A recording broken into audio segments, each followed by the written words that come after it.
कर ही वापस आने और कोई सेकंड वे नहीं था। तो ये मिजाज होता है तभी तो विजय मिलता है। आपका जो विजन है कि इंडिया नंबर 1 होना चाहिए, आई थिंक ये बदलाव आ रहा है। हमारे देश के नौजवानों के पास सामर्थ्य है।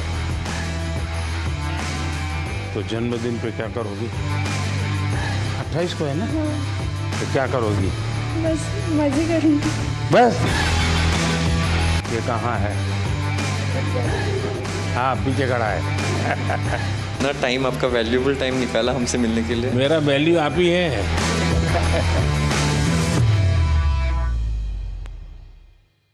सर, ये फर्स्ट टाइम इंडिया ने दोनों गोल्ड मेडल जीते हैं और टीम ने जिस तरीके से प्रदर्शन किया है वो बहुत ही बढ़िया था। मतलब 22 में से 21 पॉइंट बॉयज़ ने और 22 में से 19 पॉइंट गर्ल्स ने, टोटल 44 में से 40 पॉइंट हमने लिए। इतना बढ़िया प्रदर्शन आज तक पहले कभी नहीं हुआ। कभी नहीं। वहां पर क्या माहौल था? पहली बार हम जीते, सब लोग हमारे लिए भी खुश हो गए बहुत, क्योंकि हमने इतना खुशी मनाया। तो सबने एक्चुअली हर अपोनेंट्स ने भी आके हमें बधाई दी और हमारे लिए एक्चुअली खुश हो गए, even our opponents also. Sir, हमने देखा है कि लास्ट कुछ सालों में बहुत सारे जो स्पेक्टेटर्स है वो बहुत रूट कर रहे थे कि दूर दूर से वहाँ पे सिर्फ देखने आए थे ये मैच को, जो पहले मेरे हिसाब से इतना नहीं होता था। तो आई थिंक चेस की भी काफ़ी पॉपुलैरिटी बढ़ गई, तो हमें देख के बहुत अच्छा लगा कि रूट कर रहे हैं। थोड़ा प्रेशर भी होता था, बट इतना हमें सपोर्ट कर रहे, वो एक अच्छा फीलिंग था। और जब हम जीते तब इंडिया ऐसे सब रूट कर रहे थे। इस बारी 180 कंट्रीज़ पार्टिसिपेट करी थी, बल्कि जब चेन्नई में ओलंपियाड हुआ था हम बोथ इंडिया टीम हम ब्रॉन्ज जीते थे। वुमेन टीम का लास्ट मैच यूएसए से हुआ था जो हम हार गए थे और हमारे हाथ से गोल्ड चला गया था उस टाइम। तो हम फिर से उनके साथ इस बार खेले। फिर इस बार हम बहुत ज़्यादा मोटिवेटेड थे कि इस बार इंडिया को गोल्ड लाना ही है, इसको हराना है, इनको हराना ही है। वो मैच फाइनली बहुत क्लोज था और ड्रॉ में फिनिश हुआ, but we went on to win the gold sir. पर हम इस बारी अपनी कंट्री के लिए जीत कर ही वापस आने वाले थे और कोई सेकंड वे नहीं था। नहीं, ये मिजाज होता है तभी तो विजय मिलता है। लेकिन जब इतने नंबर आ गए, 22 में से 21 और 22 में से 19, तो बाकी खिलाड़ियों का या बाकी लोग जो इस खेल को ऑर्गेनाइज करते हैं उनका क्या रिएक्शन था? Sir, I think Gukesh wants to answer that, but I just want to say one thing कि उसमें हमने इतनी कन्विंसिंगली जीता, स्पेशली ओपन टीम में ऐसे लग रहा था कि कोई पास भी नहीं आ सकता है। और हमारी वुमेन टीम में हम पहले 7 मैचेस जीतते गए, फिर थोड़ा छोटा सा सेटबैक आया, हमने रेजिलियंस दिखाई, हम वापस आए। पर हमारी ओपन टीम ने तो सर, मतलब मैं क्या ही बताऊं, I think Gukesh being on board 1 was better to answer that, पर वो भाग के ले गए। Yeah, this experience was really a great team effort. Every single one of us was in like excellent form, and we were all super motivated because in the 2022 Olympiad we were very close to winning the gold medal. But then there was one game which I had played and I could have won, which would have guaranteed gold medal. I unfortunately lost that game, and it was heartbreaking for everyone. So this time we were all super motivated, and from the start we were like, we are going to win this for the team, and yeah, really glad. अच्छा, आपने कभी ये सोचा है कि कभी AI का उपयोग करके आप लोग अपनी गेम को करेक्ट कर सकते हैं या दूसरे की गेम को समझ सके? Yes, sir. With AI, the chess has evolved.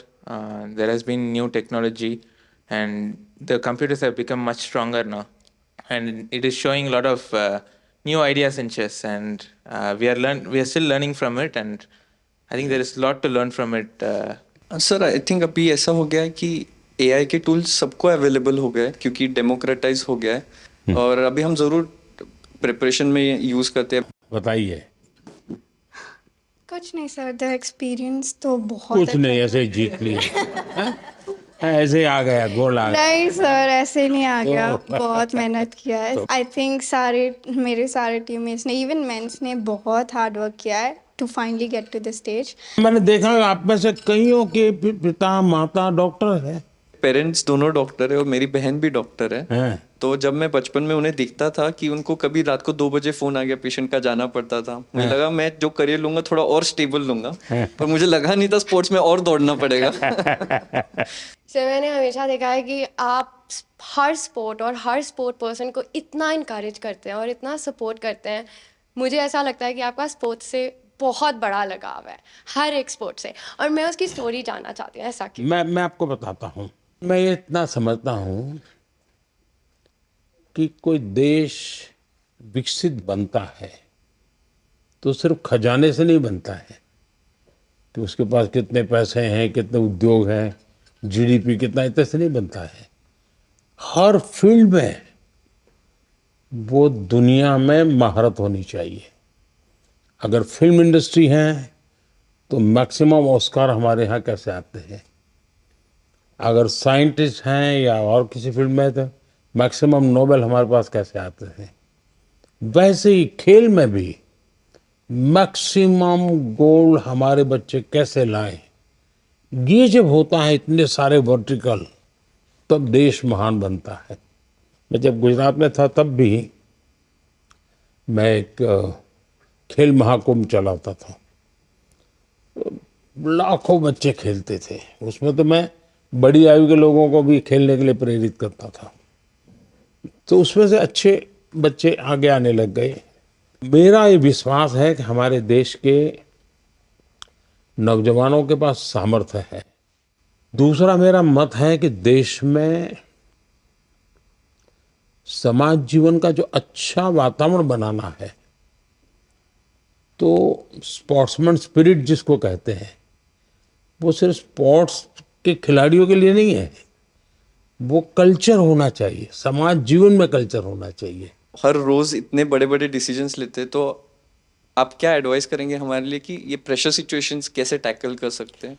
देखिए, कोई भी खेल क्यों ना हो, कोई भी एक्टिविटी क्यों ना हो, फिजिकल फिटनेस बहुत मैटर करती है जी। में से बहुत लोग होंगे जो फिजिकल फिटनेस के लिए आपकी ट्रेनिंग होती होगी, आपके लिए खान पान के लिए बताया जाता होगा, भाई ये चीज़ें खाइए, ये चीज़ें खेलने से पहले इतना खाइए, मत खाइए, सब बताया जाता होगा आपको। मैं समझता हूँ कि अगर हम इन चीज़ों की आदत अगर डेवलप करते हैं तो इन सारी समस्याओं का पचा जाते हैं। देखिए, डिसीजन मेकिंग के लिए आपके पास बहुत इन्फॉर्मेशन होनी चाहिए, बहुत इन्फॉर्मेशन, और पॉजिटिव नेगेटिव सब होनी चाहिए। आपको पसंद आता है ऐसा ही सुनने का आदत लगती है, मनुष्य का स्वभाव होता है, जो अच्छा लगता है वही सुनता है, तो वो फिर डिसीजन में गलती होती है। लेकिन आप हर प्रकार की चीज़ को सुनते हैं, हर प्रकार की चीज़ों को जानने का प्रयास करते हैं और खुद एनालाइज करते हैं, और कहीं समझ नहीं आए तो बिना संकोच किसी जानकार को पूछते हैं, तो फिर आपको कठिनाई कम आती है। और मैं मानता हूँ कि कुछ तो अनुभव से आ जाता है, और जैसा मैंने कहा कि योगा, मेडिटेशन, इसकी सचमुच में बहुत ताकत है जी। सर, हम अभी 2 हफ्ते खेले तो अभी पूरा थक गए, पर आप सालों साल दिन भर इतना काम करते, इतने मतलब ब्रेक भी नहीं लेते, तमें केवी रीते what's the secret sir for your energy? आप इतना जानते हो, and then also you are open to learning and open to the world, और आप हमेशा हर स्पोर्ट पर्सन को आई थिंक इतने जोश से भर देते हो टू परफॉर्म। और मैं आपसे पूछना चाहती हूँ कि अगर आप हम सबको एक एडवाइस देना चाहो, आप जहाँ चेस को देखना, शतरंज को देखना चाहते हो। देखिए, ऐसा है, जीवन में कभी संतोष मत मांगिए। सेटिस्फेक्शन नहीं होना चाहिए किसी चीज का, वरना फिर नींद आना शुरू हो जाता है। तभी आप आलस 3 आ घंटा जाता सोते हैं सर। हाँ। आप सिर्फ 3 घंटा सोते हैं। हमारे भीतर एक भूख रहनी चाहिए, भाव, कुछ नया करने की, कुछ ज्यादा करने की। हम लोग सभी टूर्नामेंट तभी जीते थे, और हम लोग बस में से आ रहे थे और आपका स्पीच हम लोग लाइव देख रहे थे, और आपने वहाँ पे अनाउंस कर दिया वर्ल्ड में कि भारत ने ये ऐतिहासिक 2 गोल्ड मेडल जीते, और हम सब लोग उस टाइम साथ में बस थे। हमें इतनी खुशी हुई सबको कि आपने ये आपके स्पीच में अनाउंस कर दिया पूरे दुनिया के सामने। मैं 98 में मैंने फर्स्ट ओलंपियाड खेला, और उस टाइम पे गैरी कास्परोव, कार्पोव ये सब लोग खेलते थे और हम लोग उनका साइन लेने के लिए दौड़ते थे, ऑटोग्राफ। इंडिया का तब रैंकिंग बहुत नीचे था और इस टाइम पे जब मैं कोच बन के गया था और मैं देखता था कि गुकेश आ रहा है, प्रज्ञानंद आ रहा है, अर्जुन आ रहा है, दिव्या आ रही है, हरिका आ रही है और लोग उनका साइन लेने के लिए अब दौड़ रहे हैं। तो ये जो बदलाव और ये जो कॉन्फिडेंस नए फील्ड में आया है नए बच्चों में, आई थिंक वो आपका जो विजन है कि इंडिया नंबर 1 होना चाहिए, आई थिंक ये बदलाव आ रहा है। Sir thank you so much. आपने इतने शॉर्ट नोटिस में, आप यूएस में थे और आपने इतना टाइम, आपका वैल्यूएबल टाइम निकाला हमसे मिलने के लिए। हम बहुत अभी मोटिवेट हो गए। मेरा वैल्यू आप ही है। आई थिंक हमें ही नहीं, ये इतना इम्पोर्टेंट है, बाकी चेस जो खेलते हैं अभी उनके लिए भी बहुत ज़्यादा इंस्पिरेशन हो गए कि वो अच्छा खेले और आपको आके मिले, तो उनके लिए भी बहुत ज़्यादा इंस्पिरेशन। नहीं, ये बात सही है जी। कभी कभी ये देखने से पता चलता है इनको कि हाँ यार, अपने लोग कर सकते हैं, हम भी कर सकते हैं। मैंने एक बार गुजरात में बहुत बड़ा चेस का इवेंट किया था जब मैं मुख्यमंत्री था, तो 20,000 लोग उसमें एक साथ हाँ, चेस एक खेले साथ थे। खेले थे।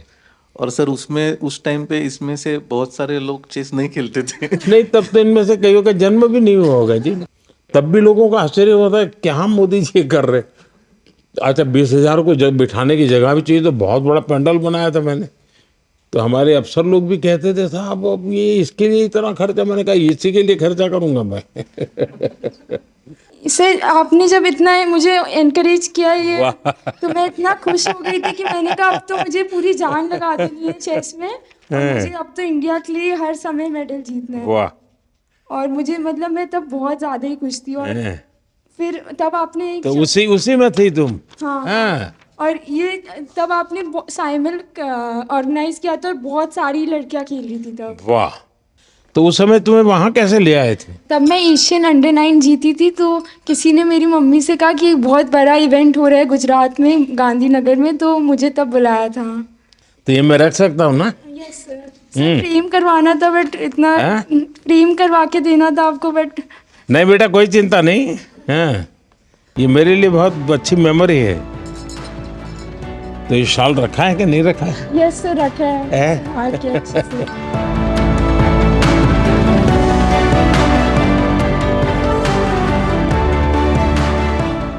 चलिए, मुझे बहुत अच्छा लगा। आप लोगों को मेरी बहुत बहुत शुभकामनाएं हैं। आप खूब प्रगति करिए।